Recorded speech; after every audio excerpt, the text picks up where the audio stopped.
Hello everyone, I hope you're good. Welcome to another drizzly Tuesday. Please say hello in the comments or say what you like in the comments, but introduce yourself. It would be nice to know that you're here. Today I think is a relatively short session because we're going to do utility software, which I think is a fairly simple thing to do. So let's jump back in time and have a look at what came before. So a bit of a quiz time rewind. We'll even go for the...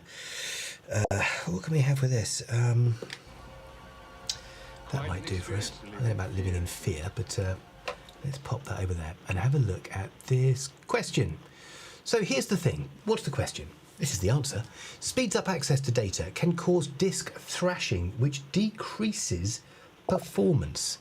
Do we have any idea what you're doing? Hi Dom and hello Hazel. How are you? I hope you're both doing well. This could be very dull for you, Hazel, but you never know. You might find yourself that you're a secret computer scientist. Hello, Billy. How you doing? I hope all is well. I forgot to advertise it this week, but you found me, so that's really good.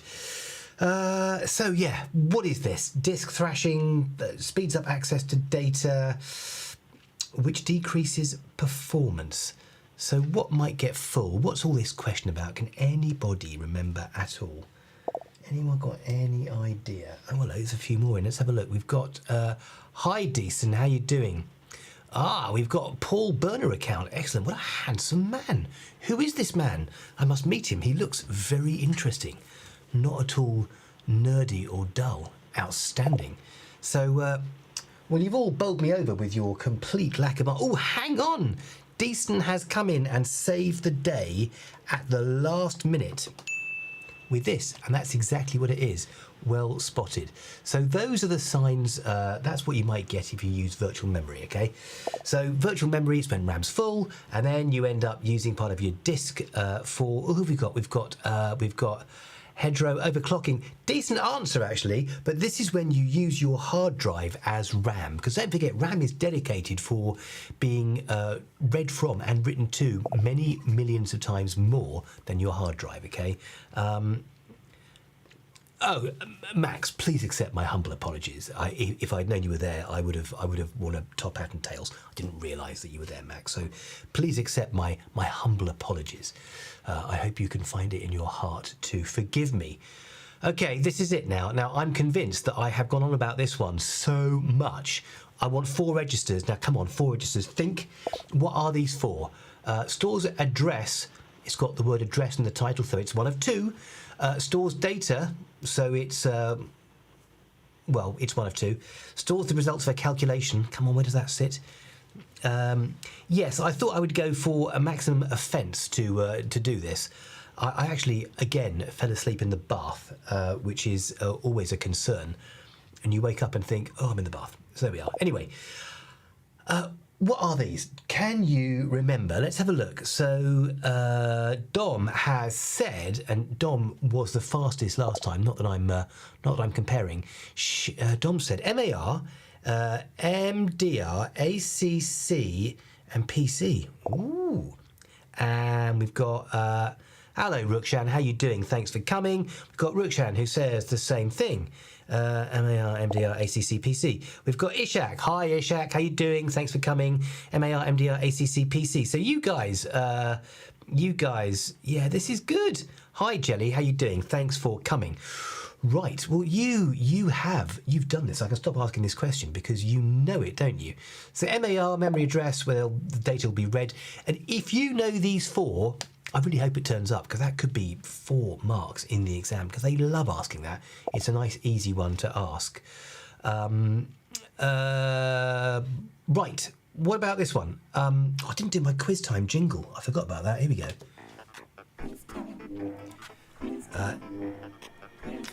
I appreciate it's terrible, but I made it, so I should play it to you. Doing a logical shift left does what to a binary number? It's a 50-50. What do we think? Oh, we've got some answers coming in. We've got some answers. We've got Rukshan who... Oh, hang on. We've got Ishak who says multiply. We've got Rukshan who says B, which is multiply. We've got Rusty who says B, multiply. Decent, B. Dom, B. Paul Burner, B. And, yeah, Hedro, B. Okay, shall we see if you are correct? correct. You are all, and I don't even laugh. I should, there we go, that's outstanding, well done. Really, really good. All right, this one was more tricky. This one wasn't in the last 2 exams, so question picking, I think it might turn up. Yeah, I need to vary my soundboard a little bit. I've got the same things, but you know, yeah. Still my favourite, to be honest with you. What about this one? Doing a 2-bit left logical shift has what effect, do we think? Oh, let's have a look. Indeed. So we've got Rukshan with a D, we've got Don with a D, with a B, we've got Deeson with a D, we've got Ishak with a D, we've got Hedro with a D. So is it a D or is it a B? X times his number by 4. Shall we see what the answer is? The answer is D. You are mainly all right with that, actually. Outstanding. Okay, let's push on. This is pretty good. You guys are good. What time is it? It is 36. Can you hear the rain beating down? Utility software. I'm going to be perfectly honest with you. This particular topic is far from interesting, but it's easy to get marks. So system software, this is what appears in the specification. You are required to understand that computers often come bundled with utility software and how utility software performs housekeeping tasks. D is for decent. That's good. I like that. What is the and the purpose of the software? So we'll look at a few different types of software and understand what it's for. That's basically this section. And that is just going back one slide. It's a whole section. So there'll be something in there. I mean, not that they break it down this way, but can you see how they've got 6 topics and they've got 80 marks? So you can, I mean, it doesn't work out to be equally across the lot, but that's what we need to do. And that last topic, this one here, oh, stop it. That last topic, let's go back to it. Get back there. I'm going the wrong way now, honestly. I should know what I'm doing. That last topic here, that's the one that is the essay style question. You know, the 8 marker, as I always call it, all right? So that's the one we'll be looking at next time, I think. So that's what we're doing. And the second bit is the purpose and functionality, and we're going to look at encryption, defragmentation, and data compression software. And the fact that data compression, you've got 2 types. You've got lossy and you've got lossless. And one loses data, and the other one, guess what it doesn't do? It doesn't lose data. So that's lossy versus lossless. I call this a 5-minute teach. It's a massive lie. I've got no idea how long it'll take, but it won't take more than 10. Okay, 1838, we are on it. So here we go. Here's the first sort of walkthrough of this, that you've got utility software. So they might say, what's the purpose of utility software? For 1 mark, you say it helps to maintain the system, all right? You can also say, I've pinched these from mark schemes, by the way, may be included when the operating system is installed. Yeah, we did this at some point not that long ago. But again, do you remember the factors that affect network performance? It's just that list you've got to learn. And you might find it easier. We've got, we've had over 20 in. This is good. Quite a few lurkers, but that's all right. Lurk away. It's one of these lists that you can use. And I want to remind you again for the 100th time that when we did that Mind Palace and we put stuff in a house and we made it a bit more interesting, and you all thought I was just being a lunatic, you did remember it better, and the marks for the 2 classes I did that with were 1/3 better than not doing it. So don't forget that. Yeah, exactly, Paul Burner. Bandwidth and do you remember latency, what gamers call lag, and there's a whole host of other things too, but yeah, spot on. That list there, which crops up with dull rapidity or regularity in the exam. Okay, so they are also small apps with limited purpose. By the way, because someone didn't know this the other day, you know apps means applications, and apps and software has got the same meaning, okay? It is my pleasure. Well, a man as handsome as you deserves to be congratulated. And it carries out housekeeping tasks, which kind of says the same thing as the first point. So that could be your opening gambit. They'll put something in there on that. I reckon they'll be really keen on gap fills. They seem to like their gap fills. You know, dropping a word into a space. That seems to be a thing that I think it's easier for them to mark. And they did that with the story of They've done packet switching before, but you don't need to know that, but they might well do it about DNS, because DNS is quite complicated. Can I go back for a second, please? Yes, I can. I mean, not literally. I can't bend time. I am I have certain abilities, but not that. So yeah, so these are the kind of, so if they've got a 1 or 2 mark question at the start of the paper, this is the sort of thing you can use to define what utility programs do. This is it, okay? Housekeeping tasks, maintain of the system, may be included. Sir, can you make it a bit louder? Yeah, I probably can actually. Let's have a go at this. Hang on. I can do that over here. Okay, let's try that. Is that a bit better? I'm going to speak more quietly. My mic's quite sensitive, so I don't want to make it all go too crazy. Dom, let me know if that is better. It's showing that it's in the yellow rather than being in the green, so that's that should be it. Yeah, cool. All right, guys, brilliant. Thank you. Yeah, task, carrying out tasks. That is the key thing. Hi, Ishak, how you doing? All right, so that's the sort of opening gambit of what they do. Right, this is probably the one that comes up the most often and is where people drop marks because they don't understand why disk defragmentation is necessary. So I'll spend a minute just going through the story of this. And the first part is that, hi Krish, how you doing? Is it loud enough now, Paul Burner? Tell me, because I've just put it up a little bit. Does it need to go louder again? If it does, let me know. Hi Krish, how you doing? You've come at a good point. We're going to look at disk defragmentation. So let me go through how this thing works and then let me know if this makes sense. This story starts with when you save files. So when you save files to your hard drive, they're not saved as one large file. They're saved in small fragments, in small blocks. And they're not all necessarily, see that word there which says, yeah, it'll be tomorrow, the assessment. Something to look forward to. We don't like to go very long without ruining your life, so, you know, a bit of that tomorrow. Okay, back to the story. See this word here, non-contiguous? I've dropped that word in because it's appeared in questions before. Contiguous means next to each other. So here's the problem, right? Your hard drive gets full over time. And when you save a file, it's going to be saved in small blocks, but those blocks might not necessarily be saved next to each other. So the first 30 blocks might be saved next to each other on one part of the hard drive, but then that space is full, so it goes and saves it somewhere else. So you might end up with your file saved over 5, 10, 15 different places on your hard drive. Well, you can imagine, think about a magnetic hard drive that's got that read-write head. It looks a bit like a CD, doesn't it? Your magnetic hard drive. It's like a silver platter that spins, and it's got a little read-write head which looks a bit like a pencil, like this, and it sits above the spinning. Oh, I've got something I can do a really rubbish demonstration with. Here we go. So I've got a little disc here, and this read-write head here moves around to find the right place on the disc as it spins, where you saved your files. And obviously, if the files are all saved together, all these blocks are saved together, it's going to be able to open, it's going to be able to read the data more quickly. But if these little blocks are saved in half a dozen places across the hard drive, the read-write head's got to go to the first place, read that data, and then go to the second place and read that data, and so on. So it takes a bit longer to do it. So it can be saved in a non-contiguous way. So that's why I have doubly sort of covered that. And this can lead to fragmentation. And it gives you longer read-write speeds.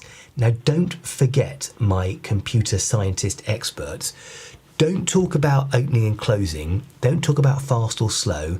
Don't talk about big or small. Talk about read-write speeds, and then about capacity. That's what we're looking for. Those little details, using the right vocab, makes it look as if you know what you're talking about, okay? So if you can imagine, and this applies to a magnetic hard drive, which is one of these things. Well, this is actually a coaster, but anyway, a magnetic hard drive which looks a bit like this, okay? Except it's silver. And so if you've got all these blocks of data for one file stored across the hard drive, it increases the read-write speeds. It takes longer. Do you know what? You'd be surprised. Deason pretends to not know anything, but he's actually quite smart. See, I'm being nice to you, Deason. Do you see that? I charge extra for this. So Defragmentation, this process moves all those file fragments, those blocks, together on the hard drive so they aren't fragmented. It reorganizes the way that data is stored on the hard drive. And it puts large data files together so they're not fragmented, and that speeds up read-write speeds. So that story makes sense, and the story makes complete sense. Yeah, it is software. So this dog is such a pain. She comes in and she's desperate to just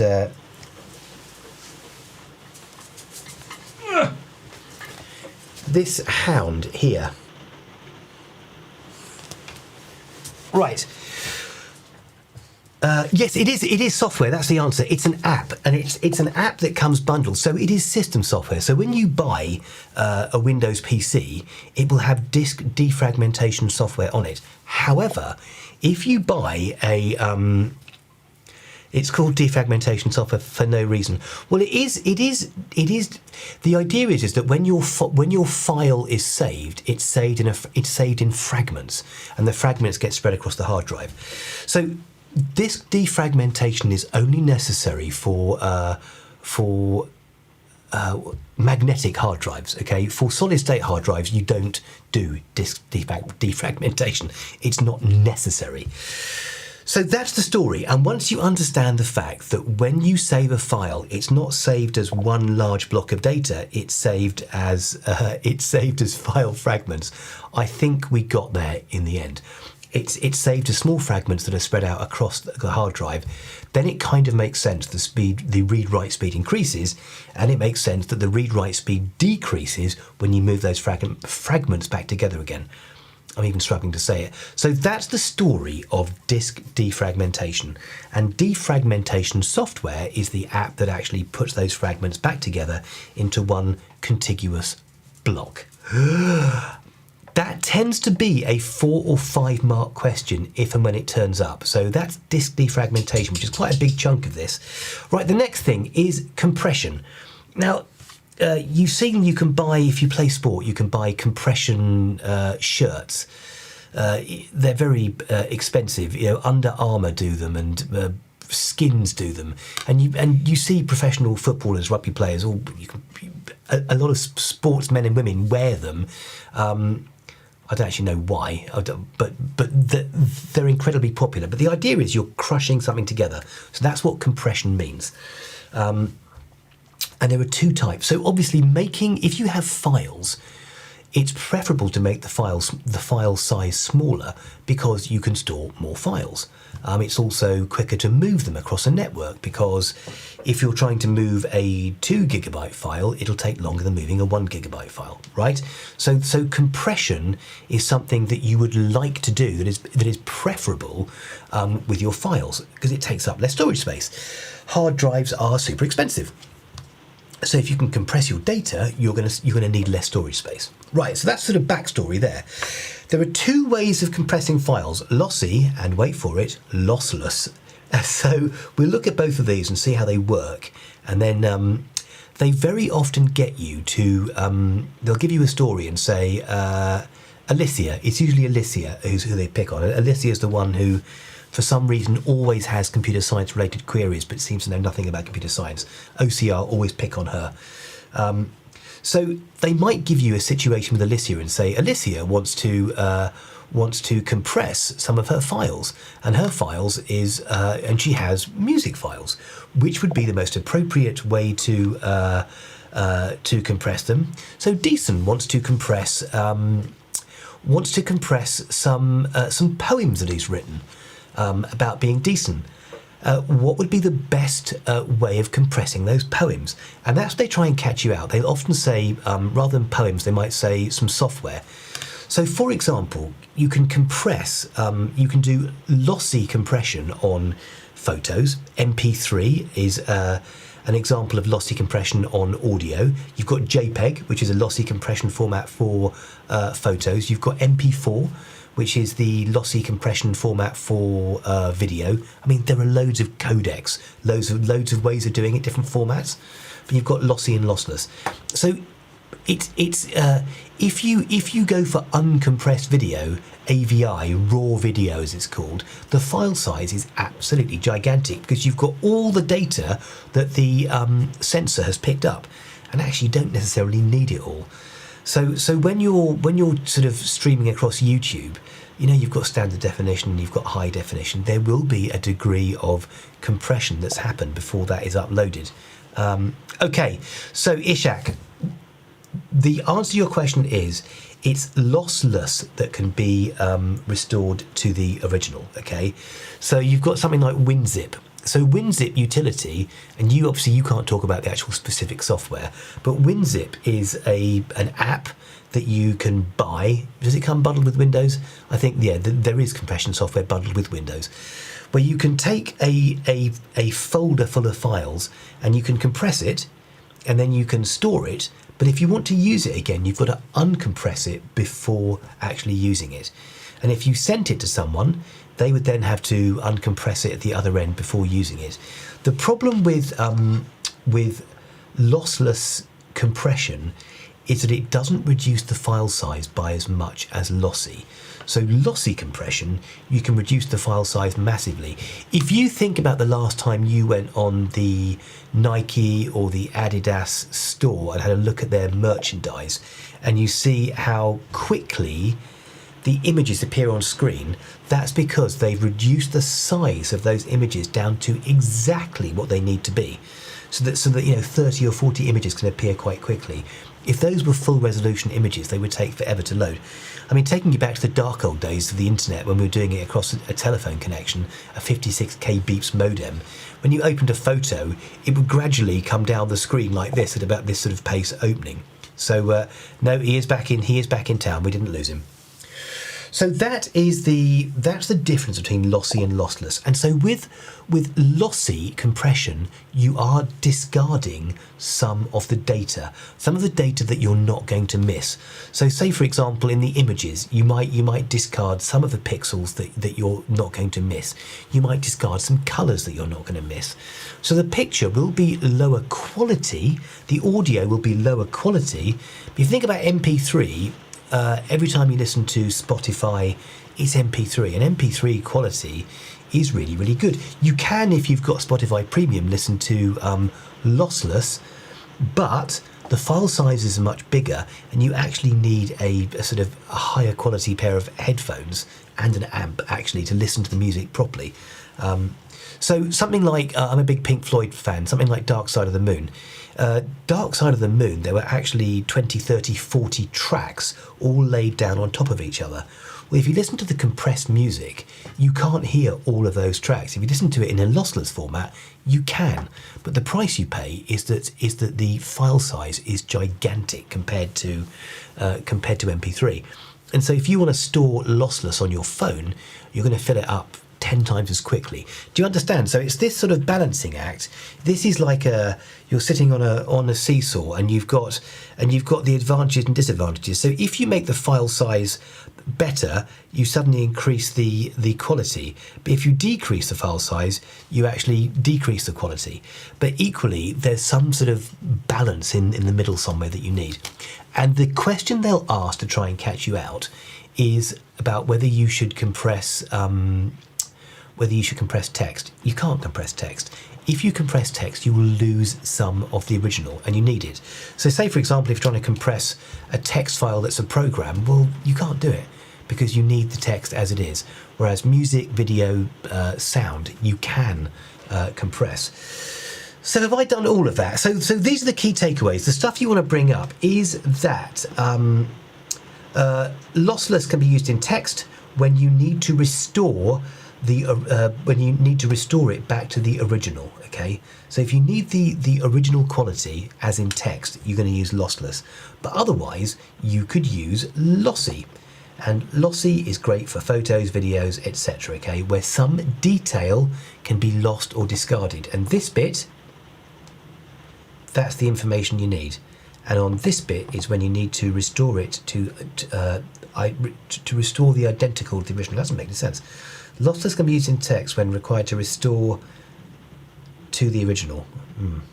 Yeah, but you need to get back what you've what you've reduced, okay? So the advantage, they like this one too, the advantage of compressing files is that you can store more files onto storage medium.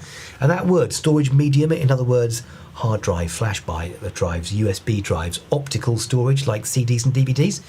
And you can make the data transmission quicker across a network. So if they go for a big 4 or 5 marker, they might get you to describe the benefit of one over the other, maybe an example, and then what the benefit would be, that you can store more files on your storage medium, okay? So that is, where are we time-wise? 55. So that is compression software. I hope that makes sense. This one should be quite straightforward, encryption, because I've done this a million times with everyone, and they absolutely love it. Encryption is to scramble data to render it useless if it's intercepted. A few of you in the mock made the mistake of saying that encryption prevented data from being intercepted. It doesn't. The data will still get intercepted. You can mitigate against the dangers of data interception by encrypting the data, but it can't stop the data being stolen. A bit like a DDoS attack. You can't stop a DDoS attack, but you can mitigate against it by having network forensics and so on, okay? And by penetration testing to check to see what your system can cope with. All right, so encryption. What does it do? It helps keep sensitive data secure from cyber security attacks. And that phrase, it turns plain text, in other words, text that you can read, into ciphertext, which is text that is put into which has been scrambled. So it's in code, okay? And you don't need to know this, but there's a great BBC video, if you Google it on the BBC website, about turning plain text to ciphertext, and it talks about a public key and a private key. You don't need to know about public keys and private keys, but that is how it works.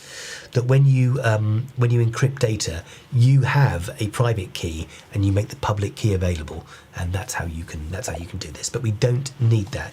It is a virtual key. It's a virtual key. It's a series of numbers so if you imagine you use a series of numbers to scramble the data, so it's scrambled using those numbers and letters, and then those numbers and letters become the key. But it'll be unique to that data that you've scrambled. It's quite interesting that the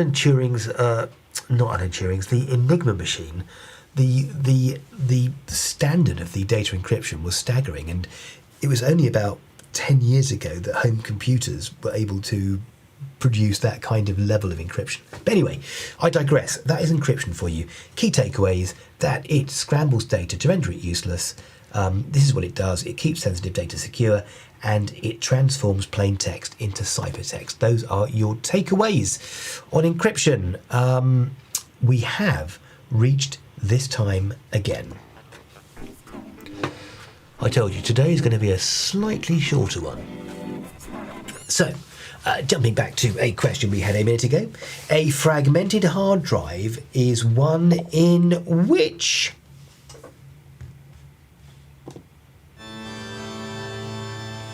I thought I'd add some drama. Ooh, we've got some answers. Let's have a look. Okay, that's probably enough of the scary organ. We've got Decent who's saying B. We have got Jongbun who says, hang on, no, we've got Krish who says B. We've got Dom who says B. We've got Jongbun and Welcome. What's that? Is that a squirrel who says B? We've got Ishak A07 who says B. You guys are looking like you know what you're talking about. Yes, it is. Hedro B, and technically A. A fragmented hard drive is one in which a hard disk has been dropped and... Yeah, you are. A round of applause for that, because that is... You are, Hedro, absolutely spot on. Technically, a hard disk that's been dropped in those pieces is also fragmented, but... yeah, that's good. But in fact, it is where fragment structure are spread across tracks and sectors on the hard drive. That answer there, again, that is from oh, is Norfal in the house? I hadn't seen Norfal. Oh, is that you, Norfal? It's a bunny. It's a very nice bunny. It's very sweet. Yes, I do. I'm teaching A-level this year. I teach A-level sometimes when they need me. I'm teaching year 12. It's interesting. The A-level computer science course is a grown-up version. Not grown-up version. That sounds patronising. It's a slightly more complex version of what you're doing. It's the same, but there's more of it, and it's in more complexity. So yeah. Okay, let's do the next one. This is when a hard drive becomes fragmented, reading and writing files. Yes, he'll be your teacher next year. Becomes. And what is the question, the answer? Harder, no different, slower, faster. A, B, C or D? Ooh! Now, hang on. We've got Hedro saying C. We've got Ishak saying C. We've got Hazel, a new recruit who's going to nail computer science and go on and be a computer science teacher, saying C. We've got Paul Burner saying C. Chris saying C. I'll make you fail. That's a nice promise. And we've got Decent saying C. Yeah, you guys have got it sorted out. I love the punch-up going on off screen. Yes, C. You're all absolutely spot on. That is outstanding. So what about this one? Question 3. Encryption does not prevent someone from intercepting message, it only prevents them from being able to understand it. Is that true? I may have slightly given that one away. I think that was the previous one, wasn't it, Jeongbun? We've got Rusty who said A. We have got, loads of you. Dom said A. Ishak A. Decent A. Jeongbun A. Krish A. Decent A. Hedro A. True. Decent. You are absolutely spot on. So that's the key thing, all right? It mitigates. You know, I love to use the word mitigate. Mitigate is preventing rather than stopping, right? That's the difference. Yeah, let's pretend we didn't notice. We're trying to be kind here. We're sort of being supportive. Encrypted messages are called what? This one is slightly more challenging. I got a bad feeling about this. Although I trust you all implicitly, so I'm sure that you know this. What do we think it is? Year 11.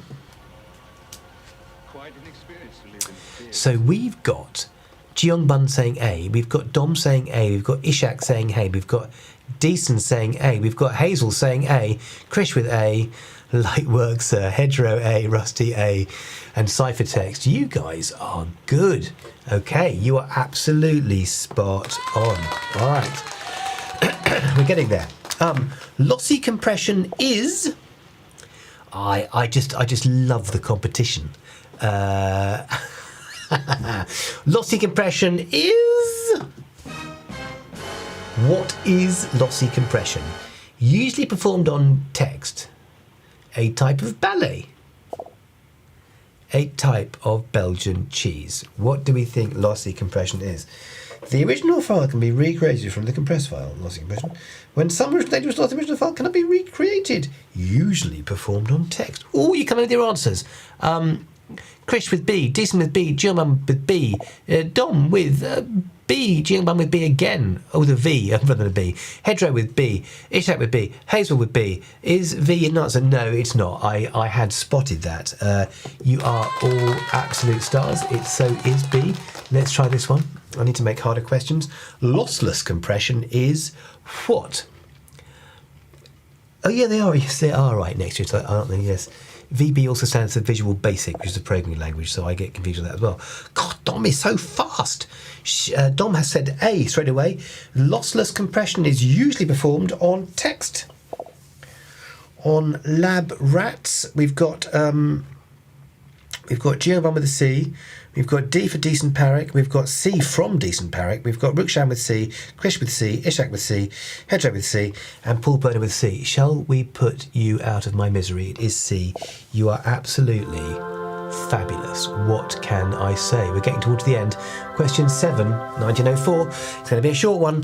JPEG is which type of compressed file format? He's everyone's goat, Paul Burner.